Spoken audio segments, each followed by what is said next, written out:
እሺ ጥያቄ ያለው መቀጠል ይችላል። ታምራት ማማ ታምራት ሰላም ነው? እንዴት ነህ? አለና ማን አለን አልሐምዱሊላህ። ደህና ነህ? ደህና ነኝ። ጥያቄ ነበረኝ። እሺ ጥያቄ ምንድን ነው? ጥያቄ በአንተ አስተሳሰብ ያኔ ከሙስሊም ውጪ ገነት የሚገባ የለም ብለህ ታምናለህ አይደል? አዎ። እሺ እኔ ክርስቲያን ነኝ። ያኔ ምንም ኃጢአት አልሰራውም። እንዴት ሲኦል ልገባ እችላለሁ? ስንት ዓመት ነው ልጅ? መልስልኝ ጥያቄውና ደግሞ ሌላ ጥያቄ አለኝ። እሺ መልስልሃለሁ። እኔ ክርስቲያን ነኝ ስትል ጊዜ ክርስትና ደግሞ እምነቱ ምንድነው ከተባለ አምላክ ኢየሱስ ክርስቶስ አምላክ ነው ብለህ ታምናለህ አይደል? አዎ አምናለሁ። ይሄ ትልቁ ኃጢአት በእስልምና አስተምህሮ በአምላክ ላይ ማጋራት ነው። ማስረጃ አላህ ሲናገር ኢነ ሽርከ ለዙልሙን ዐዚም ይላል።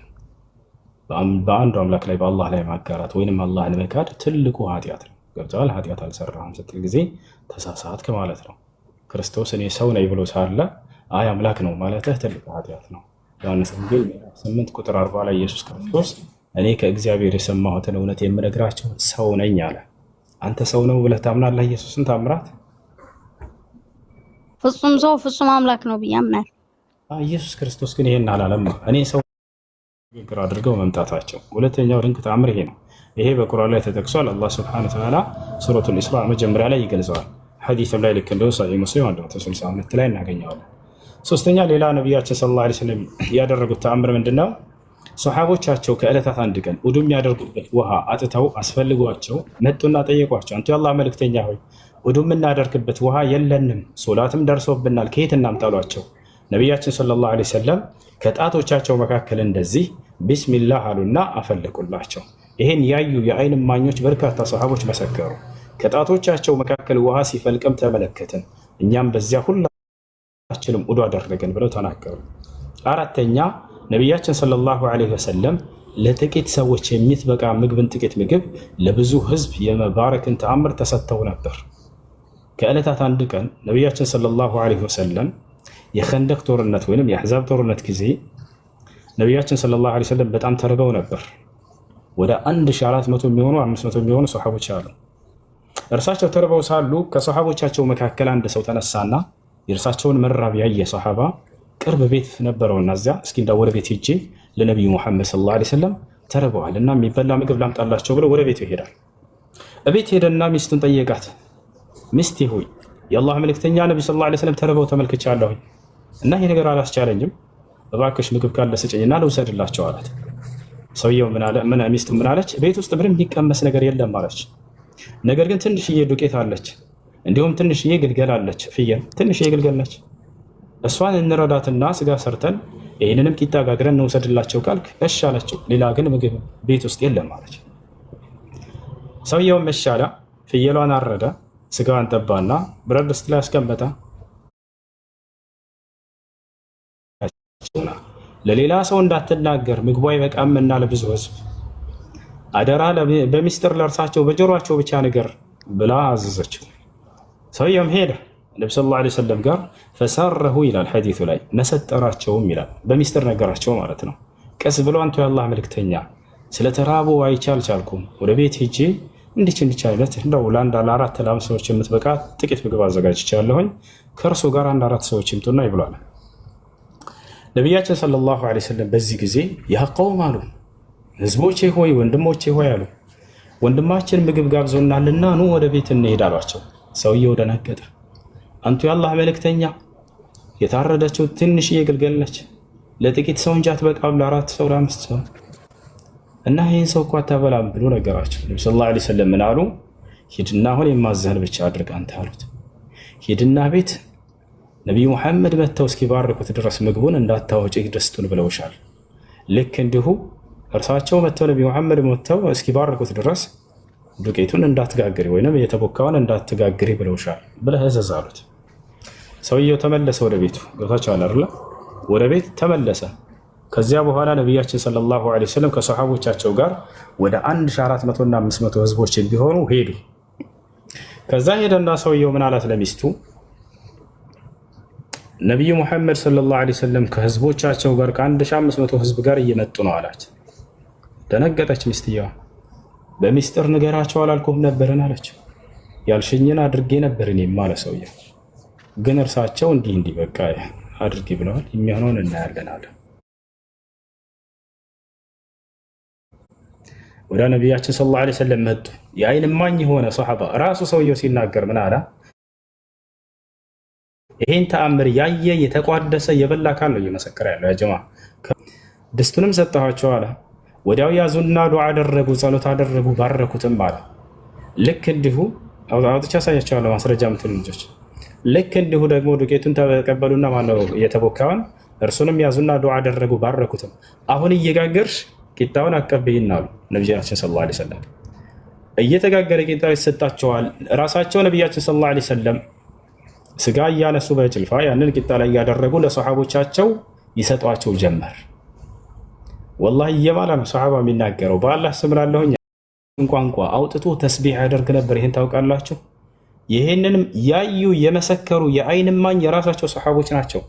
አቡበክር ስዲቅ እና አብዱላህ ብን መስዑድ እና ዓሊ ብን አቢ ጣሊብ ይህን ሁሉ መስክረዋል። የሚበሉት ምግብ ወደ አፋቸው ሲያነሱት የሰው ልጆችን ቋንቋ እያወጣ ሱብሓነላህ ሲል እንሰማ ነበር አሉ። የሚገርማቸው ሱብሓነላህ፣ አልሐምዱሊላህ፣ አላሁ አክበር ይል ነበር። ይህን እየሰሙ ሰሓቦች መስክረዋል፣ ይደነቁ ነበር። ነቢያችን ሰለላሁ ዐለይሂ ወሰለም በጣም በርካታ ተአምራቶችን አድርገዋል። ከዚህም ውጭ ገብታችኋል አይደል? ካነ ዩከሊሙሁ አልሐጀር ወሸጀር ከዛሊክ። ሌላ ተአምርም ልስጣችሁ።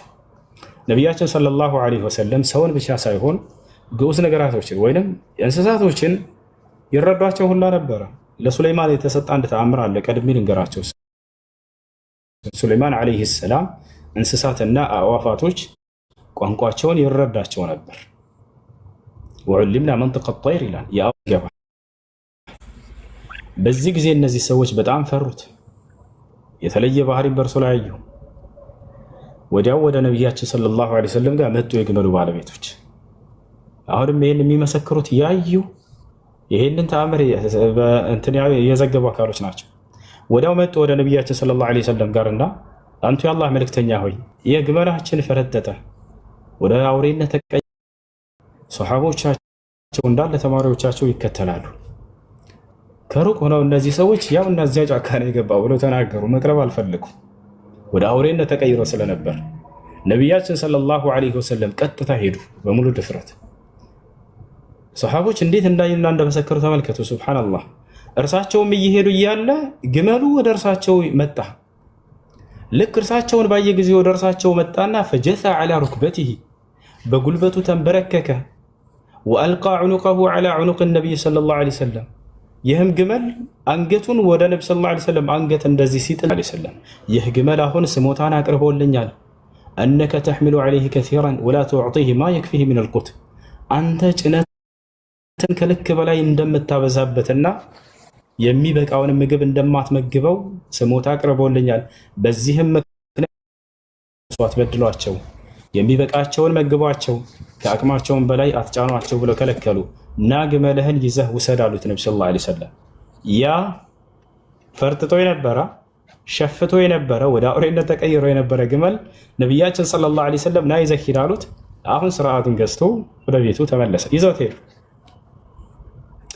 ነቢያችን ሰለላሁ ዐለይሂ ወሰለም ይህን ተአምር ሰርተዋል፣ ይህን ተአምር አድርገዋል። ለእርሳቸው ስልጣን ሁሉ በሰማይ በምድር ተሰጥቷቸው ነበር። በሰው ላይ ብቻ አይደለም፣ እንስሳቶች ላይ ሁሉ።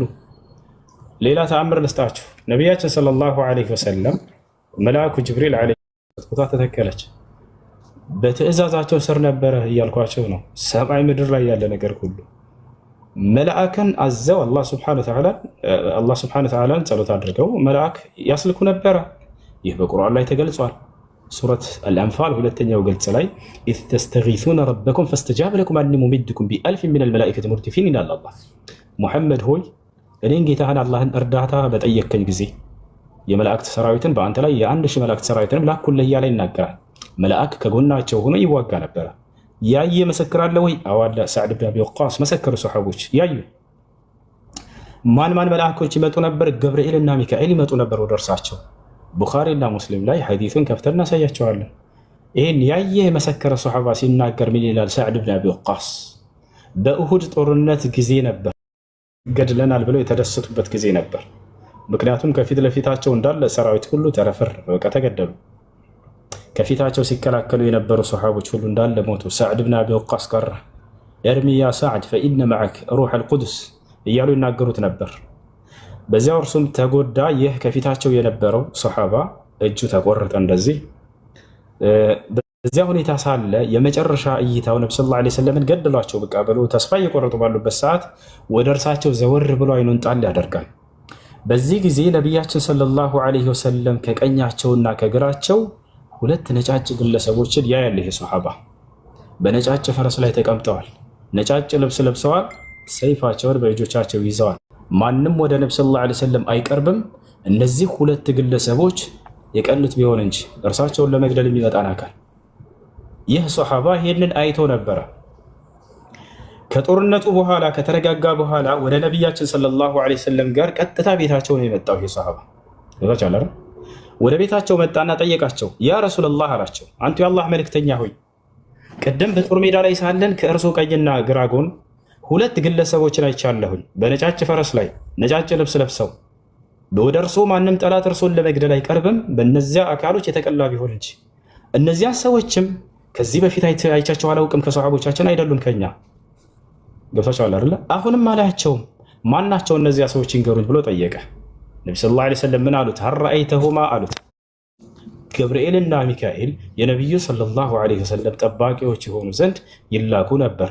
ልክ ለቀደሙት ነቢያቶች ገብርኤልና ሚካኤል ሲላኩ እንደነበር ማለት ነው። ይሄ ነው። ይሄን ይመስላል። ይህ ከነገርኳችሁ ጥቂቱ የእርሳቸው ተአምር። የነብዩ ሰለላሁ ዐለይሂ ወሰለም ተአምር ከ1000 በላይ ይበልጣል። ያ ጀማዓ ሸይኹል ኢስላም ኢብኑ ተይሚያ አልጀዋብ ሰሒህ ሊመን በደለ ዲን አልመሲሕ የሚለው መጽሐፋቸው ላይ አልፉርቃን በይነ አውሊያ አርረሕማን ወአውሊያ ሸይጣን የሚለው ኪታባቸው ላይ ልክ እንዲሁ ኢማም አልበይሀቂ ረሒመሁላህ ተዓላ ፊ ኪታቢሂ ደላኢሉ ኑቡዋ በዚያ መጽሐፋቸው ላይ የነቢያችን ሰለላሁ ዐለይሂ ወሰለም ተአምር ከ1000 በላይ ይሆናል ብለው ይናገራሉ። ግን እኛ ትኩረታችን ይሄ ተአምር ሰርተዋል ማለቱ ላይ ሳይሆን ትምህርት ላይ ነው። ትምህርት ላይ ነው። እሺ ሶስተኛ ጥያቄ ልጠይቅ። ጠይቅሽ። ነብዩ መሐመድ እንደማንኛውም ሰው መካ መዲና ጅብሪል ልኮ ይሄንን ስራ አሰርቶላቸዋል። ወዲያውም ይሄን ካደረገ በኋላ ጅብሪል አለይሂ ሰላም ከዚያ በኋላ ምን አደረገ? ቀልባቸውን ወደ ቦታው መለሰው፣ ልባቸውንም ሰፋ። ሄደ ጅብሪል። ከዚያ በስንት ዓመታቸው? በ40 ዓመታቸው የነብይነትን ማዕረግ ተሰጡ። ያ ነብይ የሆኑት መቼ ነው? በ40 ዓመታቸው ላይ ነው። ነብዩ ሙሐመድ ሰለላሁ ዐለይሂ ወሰለም ነብይ እንዴት ሆኑ ወደሚለው እንምጣ። ነብይነት ቁርአን ላይ ሲናገር አላሁ የስጠፊ ሚነል መላኢከቲ ረሱለን ወሚነን ናስ፣ እኔ አምላካቸው አላህ ከመላእክቶችም ከሰዎችም መልእክተኞችን ራስ ይመርጣለሁኝ አለ። የራሱ ምርጫ ነው። ነቢያችን ሰለላሁ ዐለይሂ ወሰለም ታዲያ ልማዳቸው ምን ነበር? ከልጅነታቸው ጀምሮ ከተባለ ሰይጣን በእርሳቸው ላይ ስልጣን እንዳይኖረው ተደረገ ማለት በፍጹም የሰይጣንን ስራ ኃጢአትን አላደረጉም። ክህደትንም ሆነ ኃጢአትን በፍጹም እንዳያደርጉ ነው ሰይጣንን ስልጣኑን አላህ ሱብሓነሁ ወተዓላ ከእርሳቸው ያነሳበት።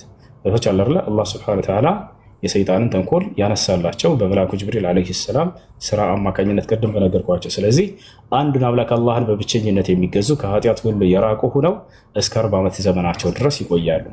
ልክ 40 ዓመታቸው ሊደርስ አካባቢ ላይ ነቢያችን ሰለላሁ ዐለይሂ ወሰለም ሑቢበ ኢለይሂል ኸላ ከሰዎች ሁሉ ገንጠል ብለው ለብቻቸው ሄደው ጌታቸውን አላህን ማምለክ በጣም ወደዱ። በጣም በዚህ ነገር ላይ ተወደደ ወደ ልባቸው። ከመካ እዚያው ላይ የሚገኝ ከተራራዎች መካከል በአንድ ተራራ ላይ ጀበል ኑር ተብሎ የሚጠራ የብርሃኑ ተራራ ይባላል። በዚያ ውስጥ የሒራ ዋሻ የሚባል አለ። ዋሻ ቦታ ነች። ወደዛ ሂደው ነቢያችን ሰለላሁ ዐለይሂ ወሰለም ስንቅን ይዘው በሚስታቸው ኸዲጃ ስንቅን ታዘጋጅላቸዋለች። ያንን ስንቅ ይዘው ወደዚያ ዋሻ ይሄዳሉ። ለብቻቸው ጌታቸውን አላህን ተገዝተው ያ ስንቅ እስኪያልቅ ድረስ ይቆዩና ካለቀ በኋላ ወደ ቤታቸው ይመለሳሉ። ዳግም እንደገና ስንቅን ይዘው ወደዛ ይሄዳሉ። ለበርካታ ጊዜያት በዚህ ሁኔታ ቆዩ ነቢያችን ሰለላሁ ዐለይሂ ወሰለም። ቦታቸው አለ። ልክ አላህን እየተገዙ በዚህ ሁኔታ ባሉበት ሰዓት ነው መልአኩ ገብርኤል መጥቶ እዛ ነው የተገለጠላቸው። ፈጃአሁ መለኩል ሐቅ ወሁወ ፊ ጋሪ ሒራ ኢላል ሐዲስ ላይ የእውነትን መልአክ ወደ እርሳቸው መጣ። በሂራ ዋሻ ውስጥ ተቀምጠው አላህን እየተገዙ ሳሉ ማለት ነው። ገብቷችኋል አይደል? ወዲያው መልአኩ መጣና ነብይነታቸውን አበሰራቸው። መለኮታዊ ራእይ ያወረደላቸው። ኢቅራ ቢስሚ ረቢከ አለዚ ኸለቅ ኸለቀል ኢንሳነ ሚን ዐለቅ ኢቅራ ወረቡከል አክረም አለዚ ዐለመ ቢልቀለም ዐለመል ኢንሳን ማ ለም ያዕለም የሚለው የቁርአን አንቀጽ ወረደ። መልአኩ ገብርኤል አብሳሪው መልአክ ተገለጠና ያ ሙሐመድ ኢነከ ለረሱሉላሂ ሐቀን አላቸው። ሙሐመድ ሆይ በእውነት አንተ የአምላክ መልእክተኛ ተደርገህ ይወላጆች። ለምሳሌ መንግስታቶች ያንን ነገር በሀገራቸው ላይ አጸያፊ ነገር ሲሰራ ካዩ በትዕዛዛቸው በተግባር እንትን ማድረግ ይችላሉ። ታቻላ አንተ ያንን ማን ነው መንግስታቶች ማድረግ ይችላሉ። ወላጅ ልክ እንደሆነ በልጆች ልጆች አይታችሁ ከሆነ የሆነ ክፉ ነገር ሲሰሙ ካዩ አባት ይመጣና ወይ እናት እንዳ ብላ ምን ትክት ያደርጉና ከዛ በኋላ ታረጋግሳለህ በኋላ እና ያንን ማድረግ ይችላሉ ወላጆች። ሁለተኛው ምንድነው? ፈኢለም የስተጣዕ ፈቢሊሳኒሂ ያሉ ነብዩ ሰለላሁ ዐለይሂ ወሰለም። ይሄን ማድረግ ያልቻለ ሰው ደግሞ በምላሱ ያስተባብራል ያን ክፉ ነገር። ይሄን ነው አንተ የምትችለው። አሁን ዳዕዋ ማድረግ ነው። ይወጣል አይደል? ዳዕዋ ታደርግልህ እዚህ ጋር ሐራም እንደሆነ ከቁርአን ከሐዲስ ተሰጠዋለህ። አላህ ሱብሓነሁ ወተዓላ በሱረት ሉቅማን ላይ ወሚነ ናሲ መን የሽተሪ ለህወል ሐዲስ ሊዩዲለ ዐን ሰቢሊላሂ ቢገይሪ ዒልሚን ወየተኺዘሃ ሁዙዋ ኡላኢከ ለሁም ዐዛቡን ሙሂን ብሏል። እዚህ ቦታ ላይ ለህወል ሐዲስ ተብሎ የተገለጸው ሰዎችን አጥማሚ የሆነ ከንቱ ንግግር ተብሎ የተገለጸው ሙዚቃ ነው። አብዱላህ ብን ዓባስ እና አብዱላህ ብን መስዑድ ሰሓቦች ሙዚቃ ነው ብለው ተናግረውታል። ታላቁ ሰሓባ አብዱላህ ብን መስዑድ ወላሂ ኢነሁል ገይና ወላሂ ኢነሁል ገይና ወላሂ ኢነሁል ገይና ብሎ ተናግሯል። ወላሂ እዚህ ቦታ ላይ አጥማሚ ከንቱ ንግግር የተባለው ሙዚቃ ነው ሙዚቃ ነው ሙዚቃ ነው ብሎ እየማለ 3 ጊዜ ተናግሯል። አብዱላህ ብን ዓባስ ልክ እንዲሁ ጃአ ረጁሉን ኢላ ብን ዓባስ ረዲየላሁ ዐንሁ ወቃለ ለሁ ያ ብነ ዓባስ ማ ተቁሉ ፊል ጊና ፈቃለ ለሁ ብነ ዓባስ አተራ አይነ ዩضዕ الغنى يوم القيامة في ميزان الحسنة ولا في ميزان السيئة فقال الرجل في ميزان السيئة فقال له ابن عباس لقد أفتيت نفسك بنفسك اذهب. ابن عباس قال متانا عبد الله بن عباس قال سوي وطيق أنت ابن عباس هو ስለ ሙዚቃ ምን ትላለህ? ሐላሉን አም ሐራም አለው። ሐላል ነው ወይስ ሐራም ነው አለው። አብዱላህ ብን ዓባስ ምን አለው ለሰውየው? በጥያቄ መለሰለት። እንደው ሙዚቃ የትንሣኤ ቀን የቂያማ ቀን የመልካም ስራ ሚዛንና የመጥፎ ስራ ሚዛን በሚቀመጡ ጊዜ ከመልካም ስራ የሚቀመጥ ይመስልሃል ከመልካም ስራ ሚዛን ወይንስ ከመጥፎ ስራ ሚዛን ላይ የሚቀመጥ ይመስልሃል አለው። አስቡት፣ ሙዚቃ እንደው ከሶላት ከሐጅ ከቁርአን ጋር ሊቀመጥ ይችላል? ላ በፍጹም። ሰውየው ምን አለ? ያለ ምንም ጥርጥር ከመልካም ሚዛን ላይ አይቀመጥም፣ ከመጥፎ ሚዛን ላይ ነው የሚቀመጠው አለ። አብዱላህ ብን ዓባስ ምን አለው? ሂድ ራስህን በራስህ ፈትዋ ሰጥተሃል፣ በቃ ትክክለኛው መልስ አግኝተሃል አለ። ስለዚህ ሐራም ነው እያለ እየተናገረ ነው ኢብኑ ዓባስ። ነቢያችን ሰለላሁ ዐለይሂ ወሰለም ሐዲስ ላይ ተናግረዋል። ሐዲስ ላይ ምን አሉ ነቢያችን ሰለላሁ ዐለይሂ ወሰለም? ለየኩነነ ሚን ኡመቲ አቅዋሙን የስተሒሉነ አልሒረ ወልሐሪር ወልኸምረ ወልመዓዚፍ والمعازف هي آلات اللهو والأغاني والموسيقى كما فسر ذلك أهل العلم الكبار المعاصرين وعلى رأسهم سماحة الإمام العلامة المفتي بن عبد العزيز بن باز رحمه الله تعالى والعلامة الشيخ الفقيه بن عثيمين رحمه الله تعالى وصالح بن الفوزان حفظه الله تعالى.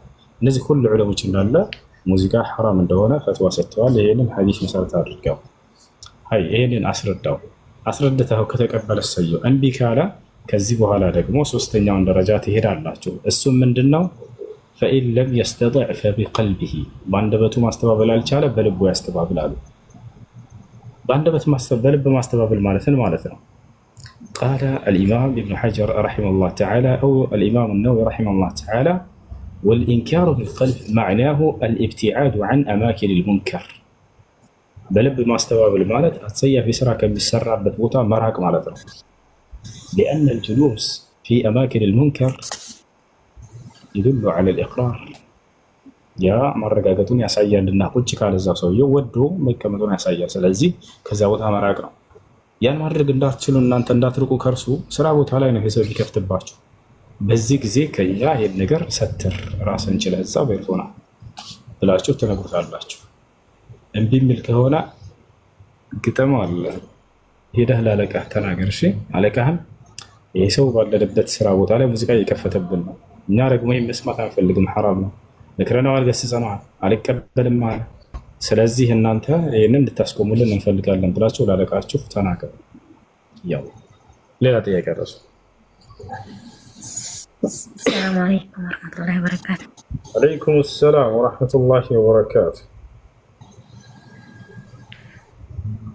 እሺ ያው እኔ ሙስሊም ነኝ፣ ያን ያክል እውቀቱ የለኝም። ኢንሻአላህ ቁርአን ግሩፕ እየቀራሁ ነው። ኢንሻአላህ አሁን በስህተት የተወለዱ ልጆች ለምሳሌ ያኔ አባላት የተወለዱ ልጆች ያኔ የጀሃነም ናቸው ይባላል። በህፃንነታቸው ምንም ነገር አያውቁም።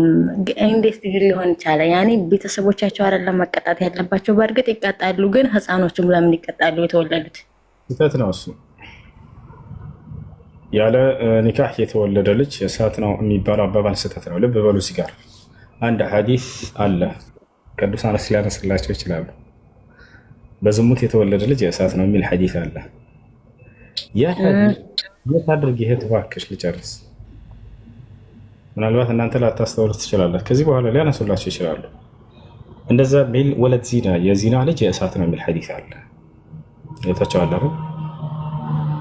እንዴት የዚና ልጅ የእሳት ሊሆን ይችላል? ሐዲሱ ሼክ አልባኒ ረሒመሁላህ ተዓላ ሌሎችም ዑለሞች ይሄ ضعيف ሐዲስ ነው ብለው ተናግረዋል። ምክንያቱም አላህ ሱብሓነሁ ወተዓላ ቃል በቃል በቁርአን ላይ ሰዎች በስራቸው ነው ጀነትንም ሆነ ጀሃነም የሚገቡት እንጂ በዝሙት ስለተወለዱ አይደለም። ይህን ተናግረዋል። ታዲያ ያን የተናገሩት ነቢያችን ሰለላሁ ዐለይሂ ወሰለም ከምን አንጻር ነው ከተባለ በቁርአን ላይ አንድ አካል አለ በዝሙት የተወለደ ተብሎ የተገለጸው ወደ እሳት የሚገባ ሰው፣ ያን አስመልክቶ ነው። የት ከተባለ ሐዲስ በቁርአን ይፈሰራል፣ ቁርአን በሐዲስ ይፈሰራል። ወጣቸዋል። የት ከተባለ ሱራ ኑን የመጀመሪያው ገጽ ላይ ዑቱልን ባዕደ ዛሊከ ዘኒም በዝሙት የተወለደ ተብሎ የተገለጸ ሰው አለ። ማን ይባላል? ወሊድ ብን ሙጊራ የኻሊድ ብን ወሊድ አባት። በዝሙት የተወለደ ብሎ አላህ መግለጹ ስለምን አስፈለገው? ያን ሰው ያስፈለገበት ምክንያት ነበረ እና ያን ሰው አስመልክቶ ነው ሐዲስ የሚናገረው። ስለዚህ ከዑለሞች ዘንድ عند الأصوليين هناك قاعدة التي تقول عم يراد به الخصوص قالوا ጥቅል የሆነ ቃል ነው የሚነገረው፣ ነገር ግን የታሰበበት አንድ ግለሰብ ነው። ገብታችኋል አይደል? ይሄን ቃዒዳ ያዙ። ለምሳሌ ደስታችሁ ሌላ ቦታ ላይ እና ሁሉም ዝሙተኛ በዝሙት የተወለደ የእሳት ነው ማለት አይደለም ሐዲሱ። አንድን አካል ነው የታሰበበት። ይሄ ቃዒዳ ደግሞ የታወቀ ነው ከኢስላም አንጻር። ዓሙን ዩራዱ ቢሂል ኹሱስ ቃሉ ጥቅል የሆነ ንግግር ነው፣ ነገር ግን የታሰበበት አንድ ግለሰብ ነው። በሌላ ምሳሌ ልስጣችሁ። ወደ ምሳሌው ከመሄዳችን በፊት ይሄን ታሪኩን ልጨርስላችሁ። ቤታቸዋል ወይም ይሄን ቃዒዳ መሰረት ያደረገውን ሌላ ምሳሌ ልስጣችሁ። ጥያቄ ልጠይቅሽ ነው አንተ ሜታሽ እንድትረዱ ዘንድ በጥያቄ ላድርግላችሁ። አንድ አካል ነው የሚታሰበው፣ ነገር ግን በጥቅል ይነገራል። ለምሳሌ ልጠይቃችሁ። አላህ ስብሓነሁ ወተዓላ ወደ መርየም ዓለይሃ ሰላም ጋር የላከውን መልአክ በሱራ መርየም ላይ አሊ ዕምራን ላይ ሲናገር ወኢዝ ቃለቲል መላኢከቱ ያ መርየም ኢነላሃ ዩበሽሩኪ ይላል ቢከሊመት ሚንሁ እስሙሁል መሲሁ ዒሳ ብኑ መርየም። አላህ በሱራ አሊ ዕምራን ላይ ምን አለ? መላእክቶችን ባሉ ጊዜ አለ አንቺ መርየም ሆይ እነሆ አላህ ከእርሱ በሆነ ቃል ያበስርሻል ብለው ነገሯት መላእክቶች ይላል። መላእክቶች ብሎ ሲናገር ጊዜ ነጠላ ነው ወይንስ ብዙ ነው? መላእክቶችን ባሉ ጊዜ አለ። መላእክቶች የሚለው ለነጠላ ነው ለብዜት? ሄሎ መልሱ፣ ኮሜንት ላይ መለስ ትችላላችሁ። መላእክቶችን ባሉ ጊዜ አለ ብዙ ነው እንጂ ለነጠላስ መልአክ ለብዜት መላእክቶች ብሎ ተናገረ። ጥሩ። ነገር ግን በብዜት ነው የታሰበበት ቃል። ወደ መርየም ዓለይሃ ሰላም ጋር ግን የመጣው መልአክ ማን ነው?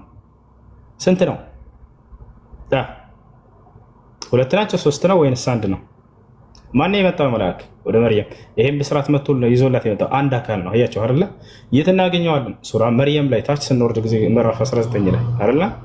ፈአርሰልና ኢለይሃ ሩሐና ፈተመሰለ ለሃ በሸረን ሰውያ፣ ወደ እርሷም ጅብሪልን ላኩት አምላክ አላህ ለእርሷም የተስተካከለ ሆነ ሰው መስሎ ከፊቷ ቆመላት እያለ ይናገራል።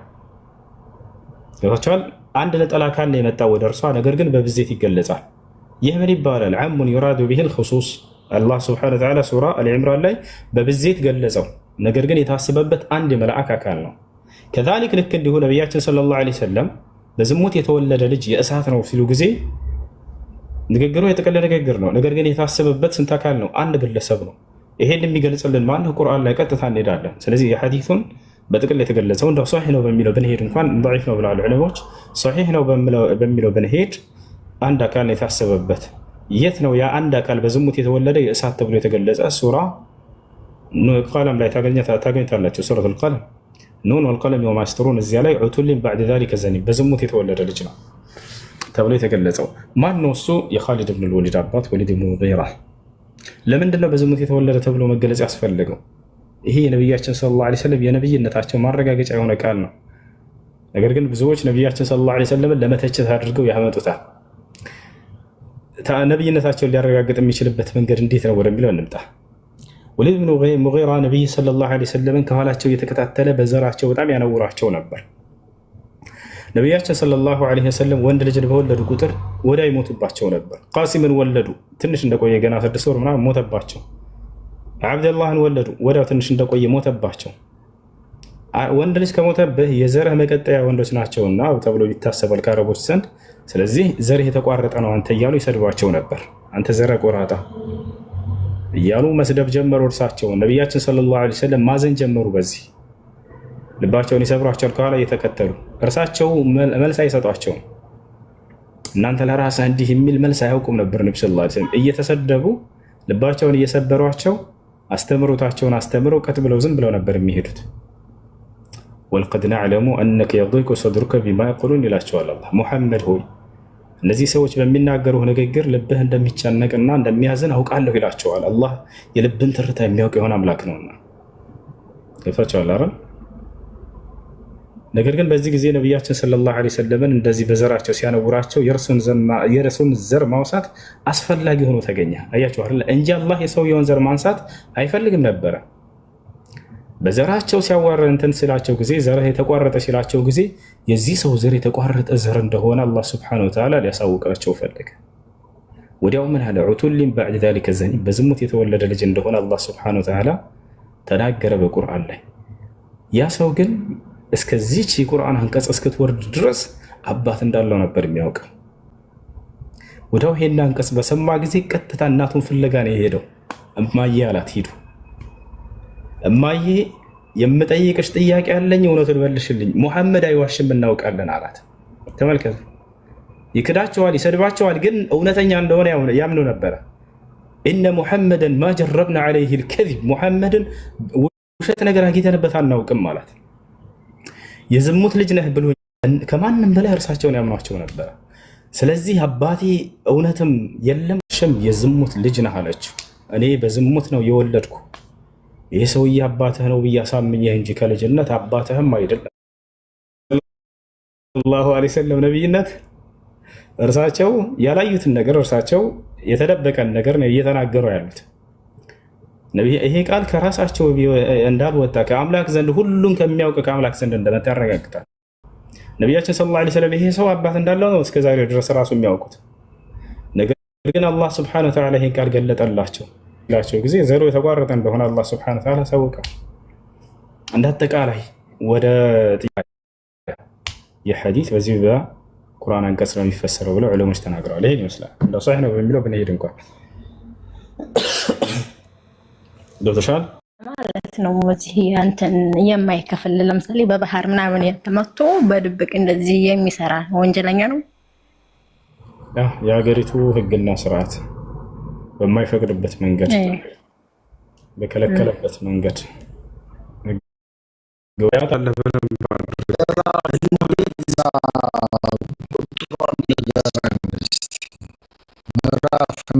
ዘዳግም 23 ይላል።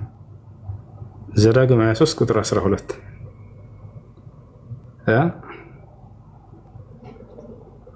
እሺ፣ ጥያቄ አለ። ሰላም አለይኩም።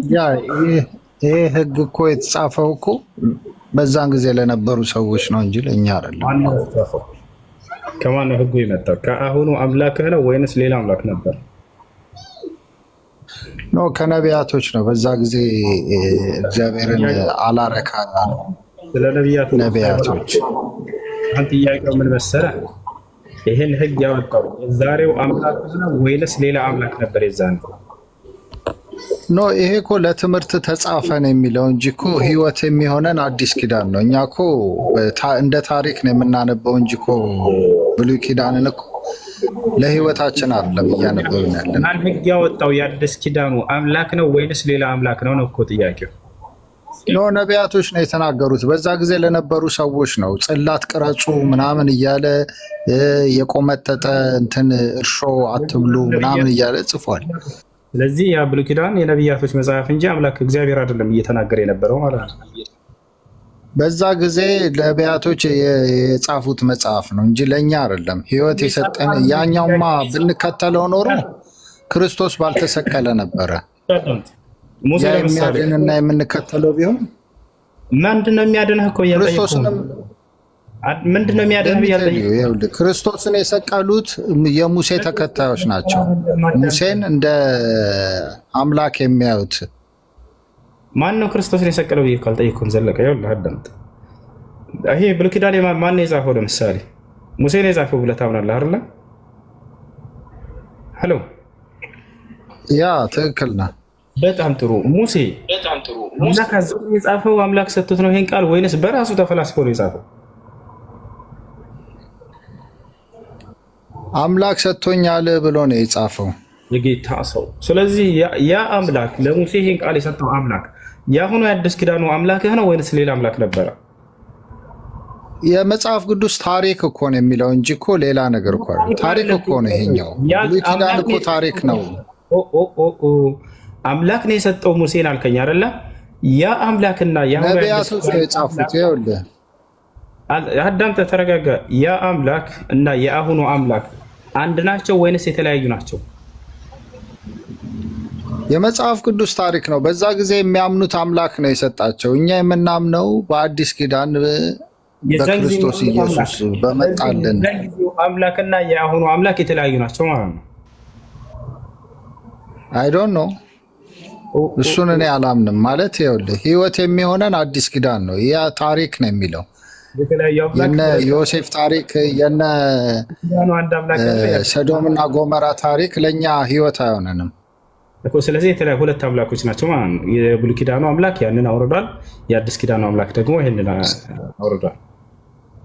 ሁለት አምላክ አይደለም። ክርስቶስ ኢየሱስም እኮ የተሰቀለው በእነዚህ አማኞች ነው፣ በሙሴን በሚያምኑ እንደናንተ አይነት ይሄ የብሉይ ኪዳንን የሚጠቅሱ ሰዎች ማለት ነው። ህግና እንትንን የሚከተሉ ሰዎች ማለት ነው። እኛ የምንከተለው ህግ አንከተልም፣ ኦርደር አንከተልም። እንደዚህ ቁጭ ብለሽና ቆመሽና የሚል ነገር እኛ ላይ አይሰራም። እንደ ታሪክ ነው የተጻፈው። በድሮ ጊዜ ያሉት ወላሂ ብሉይ ኪዳኖች ይበልጧቸዋል። ምን አይነት የንጽህና ህግ አለ በአዲስ ኪዳን? እስኪ አውጣና አንድ ስለ ንጽህና አሳየን። ያላ አዲስ ኪዳን ላይ ክፈት። ምንድነው? ልብህ ንጹህ መሆን አለበት እንጂ ምንድነው? አንድ ነገር ልንገር፣ እግዚአብሔር ለምን በሆድህ ይዞት ሄደለ እንዴ? ያንን በሆድህ እኮ ይዞት ሄዳለ። ያንን አጸያፊ ንጽህና የለህም ማለት ነው። ህግ አዲስ ኪዳን ላይ የለም። ስለዚህ የሙሴ ህዝቦች ይበልጧቸዋል። እነሱ ጋር ምንድነው የሚጠቅመው ነው የምልህ። ምንድነው የሚጠቅመው? እስቲ አስረዳን። እስቲ ስለዚህ ቆይ አንዴ ስለ ጥቅሙ እናወራለን። ግን እግዚአብሔር የፈጠረው ነገር ነው። አንድ ነገር ልንገርህ፣ አንተ የሰራኸውን ነገር ማለት ነው ሊኬጅ ቢኖረው ምን እጠላለሁኝ? ተደርቦ የሚያወራ ሰው ወይ ለምትጠይቀው ጥያቄ መመለስ ወይ ጥያቄ መመለስ ከፍ የጅማ ታምራት ከላይ ሚዩትን አንሳው። ስለ ንጽህና ያስተምሩን ገብተዋል መጽሐፋቸው። ስለዚህ እኔ ጥያቄ ልጠይቅህ የገባው ጥያቄ ልጠይቅህ ነበር። እችላለሁ? እችላለሁ። ኦኬ። እናንተ ብዙ ጊዜ ስፔሻሊ አንተ ስትናገር እሰማሃለሁ። አንድ አምላክ ነው የምናምነው ምናምን ምናምን እያልክ ብዙ ጊዜ ትናገራለህ። የሌላውንም ስታጣጥል እሰማሃለሁ። ይሄ ነገር ካባ ነው ምናምን የሚባለው ሰዎች እየተሻሙ የሚቀቡት ነገር ይሄ ጉድጓድ የሚመስል እንዲያውም ቄጥ ነው የሚመስለው እና ይሄ ነገር ምንድነው? እስቲ አስረዳኝ። እስቲ ምንድነው ጥቅሙሳ? በአንድ አምላክ የምታምን ከሆነ ሙስሊሞች ኮሜንት ላይ አንድ ሰው እንዳይናገረው መልስ የለም። እንዳትናገሩት፣ ማንም ሰው እንዳይናገረው እንዳትሰድቡት። ያላ ታምራት ቤትን አንሳ። ከባለጌ ጋር እንዳትወርዱ። ሁለተኛ የትኛውን ቦታ ላይ ንጽጽር የምትሰሩ ሰዎች ካላችሁ ስድብ እንትን ባሉ ቁጥር ወረድ ብላችሁ እናንተ እኮ እንዲህ ነው ምናምን እንዳትሏቸው። ምንም ማለት አያስፈልግም። እንደዚህ ነው ታህቲ ብሱራ ልክ እንደ ንስር አሞራ ሁሉ ደንብ አንሳባለ ላይ ከፍ ብሎ ይበራል። خلاص ሰላም አለይኩም። ክርስቲያን ካለ አስቀድም እሱም ጥያቄ ልቀጥል። በእናትህ ቅድምም እኮ አስቆምከኝ። ጥያቄ ምንድን ነው? 3 ጥያቄዎች አሉኝና እነሱ መልስልኝ ፈልጌ ነበርና አንደኛ ስለ አላህ በደንብ አስረዳኝ እስቲ። ሁለተኛ ደግሞ እስልምና ሌላውን አምልኮ የሚያምልኩትን እንዲገል ይወሰናል ይመስለኛል፣ እሱን ማስረዳኝ። ሶስተኛው ደግሞ ሽንት ቤት ስትጸዳዳ ፈጣሪ ሽንት ቤት አይገኝም የሚል ነገር አለ። ከሱ ጋር ተያይዞ ደግሞ ራስህ ለሽንትን ጠብ ካለ ያው ገሃነመ እሳት እንደሚጠብቀ እንሰማለን እና ሶስቱን በደንብ አድርገህ አስረዳኝ። ጥሩ የሚያሳርግ እንዲህ ነው። ክርስቲያን በስነ ስርዓት ይጠይቃል። በስነ ስርዓት ወሳኝ ጥያቄዎች መጠየቅ። እሺ ስለ አላህ አስረዳኝ አለ። ከትርጉሙ እንነሳ። ከዚያ በኋላ አላህ ሱብሓነሁ ወተዓላ ስለ ራሱ ምን አለ? ነቢያቶችስ ስለ እርሱ ምን አሉ? ይሄ ነው በቃ መልሱ። አላህ ብሎ ማለት አልመእሉህ አይ አልማዕቡድ ቢልሐቅ፣ አላህ ብሎ ማለት በብቸኝነት የሚመለከው እውነተኛው አምላክ ማለት ነው ትርጉሙ። አምላክ አላህ ሱብሓነሁ ወተዓላ ስለ ራሱ ሲናገር ምን አለ? በሱራ ጣሃ ምዕራፍ 20 ቁጥር 14 ላይ ኢነኒ አነላህ ላ ኢላሃ ኢላ አና ፈዕቡድኒ ይላል። እኔ አላህ ነኝ፣ ከእኔ በስተቀር ሌላ ማንም አምላክ የለም፣ እኔንም በብቸኝነት ተገዛኝ እያለ ይናገራል። አላህ ስብሓነሁ ወተዓላ ስለ ራሱ ሲናገር ምን ይላል? አላሁ አለዚ ኸለቀ ሰማዋት ወልአርደ ወማ በይነሁማ ፊ 6 አያም ይላል። እኔ አምላካችሁ አላህ ማለት ያ ነኝ፣ 7 ሰማያቶችን 7 ምድርን ለ6 ቀናቶች የፈጠርኩኝ አምላካችሁ እያለ ይናገራል። እንዲሁም በመካከላቸው ያሉ ፍጥረታትን እያለ ይናገራል። ሰዎችን የፈጠረው ራሱ እንደሆነ ይናገራል። ማስረጃ ቃለ ስብሓነሁ ወተዓላ አርረሕማን ዐለመ አልቁርአን ኸለቀል ኢንሳን ይባቻል። ሰዎችን ፈጠርኳቸው እያለ ይናገራል። ጋኔኖችን የፈጠራቸው እርሱ ራሱ ነው። ማስረጃ ወልጃነ ኸለቅናሁ ሚን ቀብሉ ሚን ናሪ ሰሙም፣ ጋኔንን ፈጠርኩት እያለ ይናገራል። መላእክቶች ልክ እንዲሁ ፍጥረታትን ሁሉ ያስገኘው አምላክ አላህ ስብሓነሁ ወተዓላ ራሱ እንደሆነ ይናገራል። ስለዚህ አላህ ማን ነው? ሁወል ኻሊቅ ሱብሓነሁ ወተዓላ፣ እርሱ ነገራቶችን ሁሉ ያስገኘና የፈጠረ የሆነ አምላክ ነው። ልክ እንዲሁ በባህሪያቶቹ አላህ ስብሓነሁ ወተዓላ ይነግረናል በርካታ ቦታ ላይ። ሱረቱል በቀራ አንድ አንቀጽ እናንሳለን። የአላህ ስብሓነሁ ወተዓላ ባህሪያቶች ሰብሰብ አድርጎ የሚናገር አላሁ ላ ኢላሃ ኢላ ሁወል ሐዩል ቀዩም ላ ተእኹዙሁ ሲነቱ ወላ ነውም ለሁ ማ ፊ ሰማዋት ወማ ፊል አርድ መን ዘ ለዚ የሽፈዑ ዐንደሁ ኢላ ቢኢዝኒህ የዕለሙ ማ በይነ አይዲሂም ወማ ኸልፈሁም እያለ ይናገር አላህ ስብሐነሁ ወተዓላ። አላሁ እኔ ማለት አምላካችሁ አላህ ነኝ አለ። ላ ኢላሃ ኢላሁ የመጀመሪያው ምንድነው? ከእኔ በስተቀር ሌላ ማንም አምላክ የሌለ እያለ ይናገራል። እርሱ በመለኮቱ አንድና ብቸኛ ነው አላህ ስብሐነሁ ወተዓላ። በባህሪያቶቹ ሁሉ ይቅርታ ውሱ ማለት ይህን ተረድቻለሁ ማለት የፈለግኩት እንዴት መሰለ፣ አላህን በምን ትገልጸዋለን? ልክ ያልከው ነገሮች ተረድቻለሁ፣ ግን በአካላዊ እንዴት ነው እሱ እንድታስረዳኝ ነው። አካል አለው ምን አለ? ይሄን ነገር እስቲ ኢንፎርም አድርገኝ። እሱን የፈለጉት እንጂ የፈጣሪ ፍጥረታትን ሁሉ እንደሚፈጥር ስቴፖችንም ሁሉንም እኮ እረዳለሁ። ግን አሁን በኦርቶዶክስም ከሄድክ እንደዛ አሁን ለምሳሌ አላህ አይን አለው ይባላል አይደለም? አይን አለው ኦኬ፣ አይን አለው ነው። እግዚአብሔር አይን አለው አትልም፣ እንደዛው እንደማለት ነው። ሁለመናው አይን ነው። እንደዛ እንድትገልጽልኝ ፈልጌ ነው። መልካም። አላህ ስብሐነሁ ወተዓላ አይን አለው ወይንም ደግሞ እንዲህ አይነት የተገለጹ ነገራቶችን አስመልክቶ ነው። አንደኛ አላህ ስብሐነሁ ወተዓላ በባህሪያቶቹ ከፍጥረታቱ ጋር በፍጹም አይመሳሰልም። እኔ አይን አለኝ ለምሳሌ ከኔ ጋር አንድ ነው አይኑ። አላህ ስብሐነሁ ወተዓላ አይደለም። አላህ ስብሐነሁ ወተዓላ አይኖች እንዳሉት ገልጿል። አደምን በእጆች የፈጠርኩ ሲል እጆች እንዳሉት ገልጿል። ነገር ግን አንድ ልናውቅ የሚገባው ነገር ያ ከፍጥረታቱ ጋር በፍጹም የሚመሳሰል ባህሪ አይደለም። ይህን የገለጸው ራሱ አላህ ስብሐነሁ ወተዓላ ነው። ለይሰ ከሚስሊሂ ሸይኡን ይላል። እኔን የሚመስል አንድም ነገር የለም ይላል። አንድም በሚለው ውስጥ የሰው ልጆችም ይካተታሉ። ስለዚህ የሰው ልጆችን እጅ አየና ሰውየው የአላህም እጅ አለው ከተባለ ልክ እንደ ሰው ነው ማለት ነው ካለ ይሄ ስህተት ነው፣ ክህደት ነው። አላህ በቁርአን ላይ ሲናገር ፈላ ተድሪቡ ሊላሂ ልአምሳል ኢነላሃ ያዕለሙ ወአንቱም ላ ተዕለሙን ይላል። ለእኔ ለአምላካችሁ ለአላህ ምሳሌ ወይም አምሳያ አታድርጉልኝ እኔን የሚመስለኝ አንድት የለምና እያለ ይናገራል። ስለዚህ አላህ ስብሐነ ወተዓላን የሚመስል ማንም የለም በባህሪው። ያንን ከይፍያውን ማን ነው የሚያውቀው? እርሱ ራሱ አምላካችን አላህ ስብሐነ ወተዓላ ነው ማለት ነው። ይህን ይመስላል። ወደ ቀጣዩ ጥያቄ ድል ሁለት ይቀራል። ቀጣዩ ስለ ግድያ በመግደል ሰው ይጸድቃል የሚል ነው አይደለ? በእስልምና አስተምህሮ ያለው ነገር። ስለ ግድያ አስመልክቶ አምላካችን አላህ ስብሐነ ወተዓላ ሰውን ፈጥሯል። አማኝንም ከሃዲው ሁሉንም እሱ ነው የፈጠረው። የፈጠረውን አካል እንዳው ዝም ብሎ ግደሉ የሚል ይመስላችኋል? ላ ወላሂ ላዚም እንደዛ አይልም። ከምን አንግል ነው ታዲያ የተጻፈው? ከምን አንግል ነው የተጻፈው? መጥቀስ ስለማልችልም በቁርአን ማለት ነው። ላስረዳህ ነው። አዳምጠኝ በደንብ ትረዳለህ። እሺ ከመጀመሪያ ላስረዳህ ብዬ ነው። የፈጠራቸው እርሱ ከመሆኑ አንጻር አዛኝ እንጂ ለፍጥረት እሱ ጨካኝ አይደለም። ገብቷችኋል አይደል? አምላክ አላህ ስብሐነሁ ወተዓላ በቁርአን ላይ ወለቀድ ከረምና በኒ አደም ይላል። የአደምን ልጅ አክብሬዋለሁኝ ይላል። የአዳም ልጅ ሲል አላህ አማኝን ብቻ ይመስላችኋል? ላ አይደለም፣ ከሃዲውም ጭምር የአዳም ልጅ ነው። የአዳምን ልጅ አክብሬው ነው የፈጠርኩት ብሎ አላህ ስብሐነሁ ወተዓላ ይናገራል። በሌላ ቦታ ላይ ምን ይላል? من أجل ذلك كتبنا على بني إسرائيل أنه من قتل نفسا بغير نفس أو فساد في الأرض فكأنما قتل الناس جميعا ومن أحياها فكأنما أحيا الناس جميعا ይላል። የአንድን ሰው ነፍስ ያጠፋ ሰው ነው ያለው። ልብ በሉ አማኛ ከሃዲ ምናምን አላለም።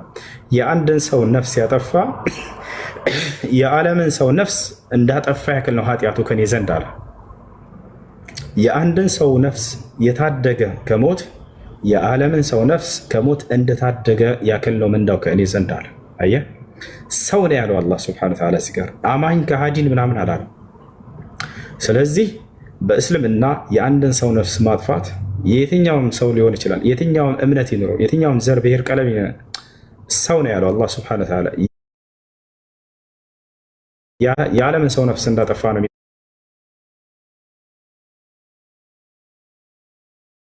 የሚቆጠረው ከኔ ዘንድ ብሏል። የአንድን ሰው ነፍስ ህይወት ደግሞ ከታደገ የዓለም ሰው ነፍስ ህይወት እንደታደገ ነው ብሏል።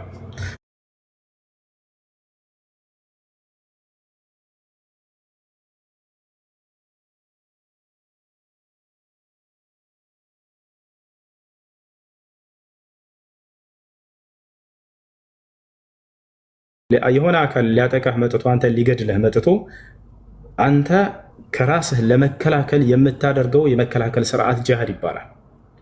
የሆነ ሰው አንተ ሊገድልህ ቢመጣ ኢትዮ የዛኔ ከራስህ እየተከላከልክ ይሄ ሰው ሊገድልህ መጥቶ ከራስህ እየተከላከልክ ብትገድለው አንተ ገዳይ ትባላለህ? ላ አትባልም። ገብቶሃል አይደል? አምላክ አላህ ሱብሓነሁ ወተዓላ ነው ታዲያ አይሁዳውያንና ክርስቲያኖችን ብቻ እየጠቀሰው ወደሱ ልመጣለሁ። እነሱ ብቻ ናቸው ምድር ላይ ያሉት። ልመጣለህ ነው ወደሱ። ነቢያችን ሰለላሁ ዐለይሂ ወሰለም እንዳውም ሰላማዊ የሆነ የሌላ እምነት ተከታይን የገደለ ሰው ሊጋደል ያልመጣን ሰላማዊ የሆነን የገደለ ሰው የገነትን ሽታ አያገኝም ሁሉ ብለው ተናግረዋል። ማስረጃ ለስተ ቃለ ነብዩ ሰለላሁ ዐለይሂ ወሰለም መን ቀተለ ሙዓሀደን ለም የሪህ ራኢሐተል ጀና አሉ።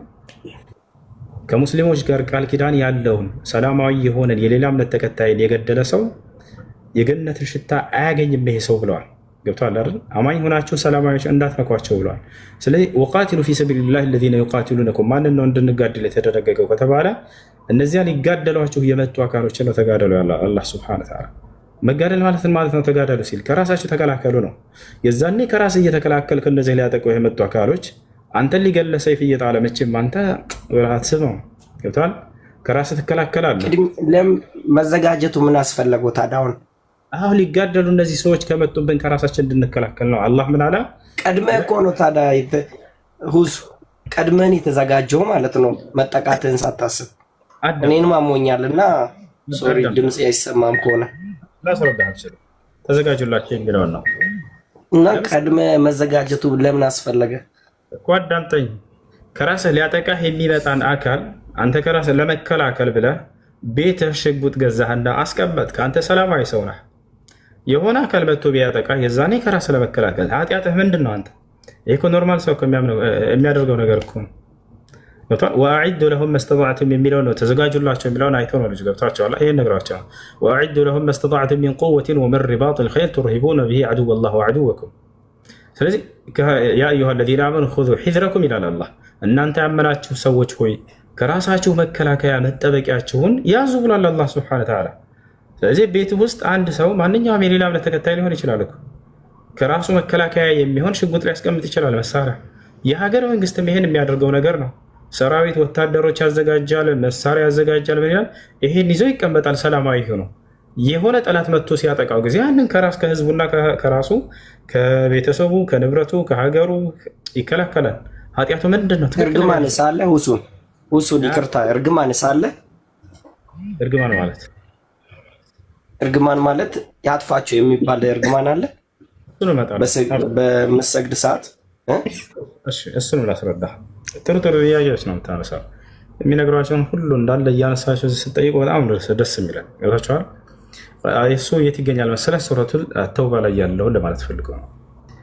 ቃተለሁሙላሁ አና ዩእፈኩን፣ ቃተለሁሙላህ አና ዩእፈኩን የሚለውን አላህ ያጥፋቸው የሚለውን ነው አይደል የፈለከው? አብዱላህ ብን ዐባስ ሌሎችም ላዕን ነው ብለዋል። አስፈላጊ ነው። ልንገርህ እርግማን ማለት እንደሆነ ትርጓሜውን ልነግርህ ነው። አላዕኑ መዕናሁ አጠርዱ ሚን ረሕመቲላሂ ሱብሓነሁ ወተዓላ። እርግማን ብሎ ማለት ይህ አካል ከአላህ እዝነት የራቀ ነው የሚለውን ቃል ለመግለጽ ነው። እርግማን ብሎ ማለት አጠቃላይ ሁሉም ዑለሞች የፈሰሩት ምንድን ነው? ከአላህ እዝነት መራቁን ለመግለጽ ነው። ይህ አካል አጠርዱ ሚን ረሕመቲላህ ለዐነሁ ላህ ይላል ስለ ሰይጣን ለምሳሌ። አይ ጠረደሁ ረቡሁ ሱብሓነሁ ወተዓላ ሚን ረሕመቲሂ፣ አላህ ከእዝነቱ አባረረው ማለት ነው። አላህ ስብሐነ ወተዓላ ታዲያ ማንንም አካል ዝም ብሎ ከእዝነቱ አባረሯል ይላል ወይ? እዛ ቃሉ ላይ ላ አይደለም። በጣም ከባድ የሆነን ኃጢአት በማድረጋቸው እነዚህ ሰዎች ከአላህ እዝነት ርቀዋል እያለ እየተገለጸ ነው። ማናቸው እዚህ ቦታ ላይ እየተገለጹ ከተባለ ላንብብላቸው አንቀጹ ምን እንደሚል። ከዚያ በፊት ላንብብል ልንገርህ ምን ይላል አላህ ስብሐነ ወተዓላ ሱረቱ ተውባ ላይ ነው። وقالت اليهود عزير ابن الله وقالت النصارى المسيح ابن الله ذلك قولهم بأفواههم يضاهئون قول الذين كفروا من قبل قاتلهم الله أنى يؤفكون على أيه من على أنكزو أيهوداويان إزراء يا الله لجنو آلو تالكت أملاك لا يمكتف بتأم كباري هنا وانجلنا يوتار أيهوداويان من آلو إزراء يا الله لجنو آلو كريستيانوس دكبو مسيحو وينم كريستوس يا أملاك لجنو يا الله لجنو بلو تناقروا على ይህም ከባድ የሆነ ቅጥፈት ነው። ቀጥሎ ምን አለ አላህ ስብሐነሁ ወተዓላ ዛሊከ ቀውሉሁም ቢአፍዋሂሂም፣ ይህ ያለምንም ማስረጃ የሌለው ነገር ከአንደበታቸው ብቻ የሚናገሩት የሆነ ንግግር ነው ብሎ ተናገረ። ዩዳሂኡነ ቀውለ ለዚነ ከፈሩ ሚን ቀብል አለ፣ እነዚያ ከእነርሱ በፊት የነበሩ ከሃዲያኖችን የእነርሱን ንግግር ይመሳሰላሉ እያለ ተናገረ። ያ ማለት ከአይሁድና ከክርስቲያን በፊት ለአምላክ ልጅ አለው ብለው የሚያምኑ ከሃዲያኖች ነበሩ ማለት ነው። ልክ እንደ ክሪሽና፣ ቪሽኑ፣ ሺቫ እንደዚህ ማነው ሂንዱይዝሞች ይሄን ያምኑ ነበር ቀድመው ይወታል አይደል? ክሪሽና የአምላክ ይቅርታ፣ እንደዛ ከሆነ አንድ እባክህ ልጨርስ ስጀምር የሆነ ጉዳይ የሆነ ነጥብ ልጨርስ። እሺ፣ በዛው ጎን ለጎን እኮ ልጠይቅ ነበር መልስ እንድትመልስልኝ ነው እንጂ እኮ ሳልሰማ ቀርቼ እኮ አይደለም። አንድ ይሄን ልጨርስልህ። እንትን ይረግማቸዋል የሚለውን ብቻ ላብራራና ትጠይቃለህ። ስለዚህ የሆነ ቀውለ الذين كفروا من قبل አለ። ከዚያ በኋላ ቀጥሎ ምን አለ? قاتلهم الله አላህም ረገማቸው አለ። ረገማቸው ማለት ነው ከእዝነቱ መራቃቸውን ለመግለጽ ነው። ለምንድን ነው ከእዝነቱ የራቁት እነዚህ ሰዎች ከተባለ በራሳቸው ባመጡት ጥፋት ነው። ምን ብለው? አምላክ ላይ ቀጥፈውና ዋሽተው ምን ብለው? ለአላህ ልጅ አለው ብለው በመቅጠፋቸውና በመዋሸታቸው ምክንያት ከአላህ እዝነት ራቁ ይላል። ሰው ኃጢአትን ሲያደርግ ከአምላክ ይርቃል አይደል? ሰው ጽድቅ ነገር ሲያደርግ ወደ አምላክ ይቀርባል። ይሄ እኮ የታወቀ ነገር ነው። አምላክ ላይ መዋሸትና መቅጠፍ ያልተናገረውን ተናግሯል ማለት ያላለውን ብሏል ማለት በእርሱ ላይ መዋሸትና መቅጠፍ ይሄ ከባድ የሆነ ኃጢአት ነው። ይቷቸዋል አይደል? ኢነ الذين يفترون على الله الكذب لا يفلحون ይላል አላህ በቁርአን ላይ። እነዚያ በእኔ በአምላክ በአላህ ላይ የሚቀጥፉ ሰዎች በፍጹም አይድኑም ነጃ አይወጡም እያለ ይናገራል። ስለዚህ እነዚህ ሰዎች በአምላክ ላይ በመቅጠፋቸው ምክንያት ልጅ አለው ብለው በመዋሸታቸው ከእርሱ እዝነት ርቀዋል ማለት ነው። ይሄ ነው እየተናገረ ያለው። እሺ ቀጥል። አሁን ማለት ምን ማለት ፈልግ መሰል ቀደም ካነሳው ሐሳብ ጋራ ከሱ በፊት ወደ ኋላ ሄደ ምንም እምነት እንደሌለ ነበር የገለጽክልኝ አይደለ? የትኛው ማለት የእግዚአብሔር ልጅ አለ ብሎ ከሚያምኑት በፊት ማለት ነው። እሺ እንደዛ እያስረዳኝ ነበረ።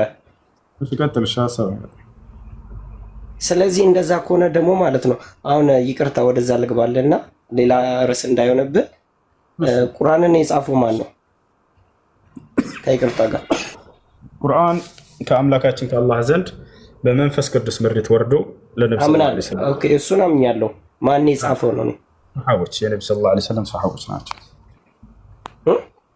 ሰሃቦች የነብዩ ሰለላሁ ዐለይሂ ወሰለም ደቀ መዝሙሮች፣ ህዝቦች፣ ደቀ መዝሙሮች፣ ሰሃቦች የነብዩ ሰለላሁ ዐለይሂ ወሰለም ደቀ መዝሙር ሰሃቦች ተጠቅሷል። ስማቸው ተጠቅሷል። አዎ ነብያችን ሰለላሁ ዐለይሂ ወሰለም ስማቸውን ጠቅሰዋቸዋል። ከፈለክ አሳያለሁ። ኦኬ እሺ፣ ማስረጃ የምፈልገው እሱንና ማለት ነው የነብዩ እንዴት እንደተወለደ ምናምን የሚያስረዳም የለም አይደለ? እሱ ችግር ነው። እሱ አስረዳ። ነብያችን ሰለላሁ ዐለይሂ ወሰለም የህይወት ታሪካቸው ነፍ ቦታ አለ ከማን እንደተወለዱ እሺ አስረዳለሁ። አዳምጠኝሽ። እሺ አምላካችን አላህ ሱብሓነሁ ወተዓላ በማንነቱ ከፍጥረት ዓለም ሁሉ በላይ ከአርሽ በላይ ነው ያለው። ቃል በቃል ይህም በቁርአን ላይ ይናገራል። አርራህማኑ ዐለል አርሽ እስተዋ ይላል። እርሱ አዛኛው አምላካችሁ አላህ ከአርሽ በላይ ከፍጥረት ዓለም ሁሉ በላይ ከፍ ብሏል ብሎ ይናገራል። በእውቀቱ፣ በእይታው፣ በማየቱ፣ በመስማቱ፣ በመርዳቱ በሁሉ ነገሩ ከፍጥረት ዓለሙ ጋር አለ። በማንነቱ ግን ከእርሱ ከአርሽ በላይ ነው፣ ከፍጥረት ዓለም ሁሉ በላይ ነው። ገብቶሃል አይደለ? አብዱላህ ብን አባስ ሲናገር ምን አለ? አብዱላህ ብን መስዑድ አላሁ ፊ ሰማ ወዕልሙሁ ፊ ኩሊ መካን ወላ የኽፋ ዐለይሂ ሸይኡን ሚን አምሪኩም አለ። አምላካችሁ አላህ ከሰማያት ከአርሽ በላይ ነው፣ እውቀቱ ደግሞ በሁሉም ቦታ ያካበበ ነው አለ። ያ ማለት ከእርሱ የሚሰወር አንዳች ነገር የለም። ወላ የኽፋ ዐለይሂ ሸይኡን ሚን አምሪኩም አለ። ከእናንተ ቅንጣት የሚደበቅበት ነገር የለም እያለ ይናገራል። ሽንት ቤት ውስጥ ሰዎች ሲገቡ የሚናገሩትን ማንኛውንም ነገር አላህ ሱብሓነሁ ወተዓላ የሚደበቅበት ነገር የለም። ቦታቸዋል አይደለ? ያን ሁሉ እንትን ይላል። ያ ነው ያውቃቸዋል፣ ይሰማቸዋል። ሁላቸው ነው ከእርሱ የሚሰወር ነገር። ስለዚህ አንተ የምታወራውና ሌሎች የሚያወሩ በእስልምና ስር ያሉት ይሄን ነገር ሁለት ነገር ይሆናል። ገብተዋል? ከዚህ አንግልስ ያስረዳኝ ማለት ይለያያል። አገርኩ ተቃራኒ የተናገረ ሰው ካለ እኔ የተናገረ አልሰማሁም ድረስ። አምላክ አላህ ሱብሓነሁ ወተዓላ በእውቀቱ ሁሉም ቦታ ያካበበ ሁሉም ሰው እኮ ይናገራል። ይህን የማይናገር ሰው ካለ ተሳስተዋል። አላህ ሱብሓነሁ ወተዓላ በእውቀቱ ሁሉም ቦታ ያካበበ ነው። ይህን ነቢዩላህ ሙሳ ሲናገር ምን ይላል? ኢነማ ኢላሁኩም አላህ ላ ኢላሃ ኢላ ሁወ ወሲዐ ኩለ ሸይኢን ዒልማ ይላል። አምላካችሁ እርሱ አላህ ነው አለ ሙሳ ለህዝቦቹ። ከእርሱ በስተቀር ሌላ ማንም አምላክ የለም ካለ በኋላ እውቀቱ ሁሉን ቦታ ያካበበ ነው እያለ ይናገራል። ከእርሱ እውቀት ምንም የሚደበቅ ነገር የለም። አይደል? ሁሉም ቦታ ያውቀዋል።